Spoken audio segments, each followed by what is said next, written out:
West బెంగాల్లో శాసనసభ ఎన్నికలు అయితే జరగబోతున్నాయి. ఇదే నేపథ్యంలో ముఖ్యమంత్రి మమతా బెనర్జీ గారు తన కంచుకోట అయిన బబనీపూర్ నియోజకవర్గం నుండి నామినేషన్ వేశారు. ఇదే నియోజకవర్గం నుండి మమతా బెనర్జీ గారు 3 సార్లు ఎమ్మెల్యే గెలిచారు. 3 సార్లు ఎమ్మెల్యే గెలిచి 3 సార్లు ముఖ్యమంత్రిగా పనిచేశారు. వెస్ట్ బెంగాల్లో మొత్తం 294 ఎమ్మెల్యే స్థానాలు ఉన్నాయి. ఈ 294 ఎమ్మెల్యే స్థానాలకు తృణమూల్ కాంగ్రెస్ పార్టీ నుంచి అభ్యర్థులు అయితే పోటీలో ఉన్నారు. వెస్ట్ బెంగాల్లో పోటీ వచ్చేసి బీజేపీ పార్టీ అలాగే తృణమూల్ కాంగ్రెస్ పార్టీ ఈ రెండు పార్టీల మధ్యనే పోటీ అయితే ఉంది. వెస్ట్ బెంగాల్లో election commission of India SIR నిర్వహించి స్పెషల్ ఇంటెన్సివ్ రివిజన్ నిర్వహించి దగ్గరగా 27 లక్షల మంది ఓటర్ల జాబితాను అయితే తొలగించింది. 27 లక్షల ఓటర్ కార్డ్స్ను అయితే తొలగించింది.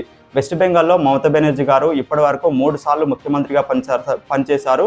3 సార్లు పనిచేసిన ముఖ్యమంత్రిని బీజేపీ పార్టీ ఓడించగలదా? మీరేమనుకుంటున్నారు? కింద కామెంట్ సెక్షన్లో తెలియజేయండి. ఇదే ఎన్నికల నేపథ్యంలో బీజేపీ పార్టీ సెంట్రల్ ఫోర్సెస్ను వెస్ట్ బెంగాల్లో భారీగా మోహరించింది.